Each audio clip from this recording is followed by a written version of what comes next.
প্রতিদিনই নতুন ও অভিনব কর্মসূচি দিচ্ছে বৈষম্য বিরোধী ছাত্র আন্দোলন। টানা ৩ দিন ৩টি ভিন্ন মাত্রার কর্মসূচি দিয়েছেন ছাত্র নেতারা। মঙ্গলবার তারা মার্চ ফর জাস্টিসের মাধ্যমে জোরালো করেন নিরস্ত্র ছাত্রদের উপর গুলির প্রতিবাদ আর হতাহতদের প্রতি ন্যায় বিচারের দাবি। বুধবার রিমেম্বারিং আওয়ার হিরোজ কর্মসূচি দিয়ে আন্দোলনে নিহতদের শ্রদ্ধাভরে স্মরণ করা হয়। সবশেষ ১ আগস্ট ছাত্রনেতারা ঘোষণা দেন নতুন কর্মসূচি, যাতে থাকছে প্রার্থনা আর ছাত্র জনতার গণমিছিল।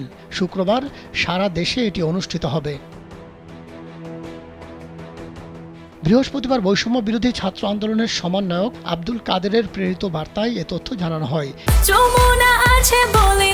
যমুনা রেফ্রিজারেটর, খাবার ফ্রেশ তো লাইফ জম্পেশ।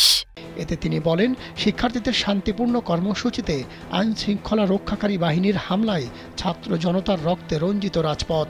কারো পরিচয় শিক্ষার্থী হলে তার ফোন চেক করে অত্যাচার নির্যাতন চালানোর মতো দুঃসাহস দেখিয়েছে। শিক্ষা জাতির মেরুদণ্ড, অথচ আজ ছাত্র হওয়া যেন অপরাধ হয়ে দাঁড়িয়েছে।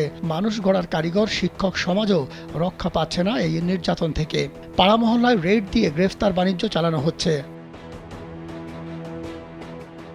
বার্তায় বলা হয়, বিচার না পাওয়া পর্যন্ত ছাত্র সমাজ রাজপথ ছাড়বে না। এমন পরিস্থিতিতে হত্যা ও গণগ্রেফতারের প্রতিবাদে এবং শিক্ষার্থীদের ৯ দফা দাবি আদায়ে ২ আগস্ট শুক্রবার জুম্মার নামাজ শেষে দোয়া এবং এরপরই ছাত্র জনতার গণমিছিল অনুষ্ঠিত হবে। এছাড়াও শহীদদের কবর জিয়ারত এবং মন্দির গির্জা সহ সব উপাসনালয়ে প্রার্থনার আহ্বান জানানো হয়েছে। এই কর্মসূচিতে অংশ নেওয়ার আহ্বান জানানো হয়েছে শ্রমিক, পেশাজীবী, সংস্কৃত কর্মী, গণমাধ্যম কর্মী, মানবাধিকার কর্মী, বুদ্ধিজীবী, আলেম ওলামা সহ বাংলাদেশের সচেতন নাগরিকদের। মসজিদের ইমাম ও খতিবদের প্রতি ছাত্রনেতারা আহ্বান জানান, জাতির এই ক্রান্তিকালে আপনারা চুপ থাকবেন না। মসজিদের মেম্বার থেকে প্রতিবাদের ঘোষণা দিন।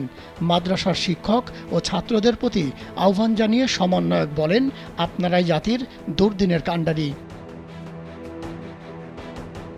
মাহমুদ সোহেল, কালবেলা।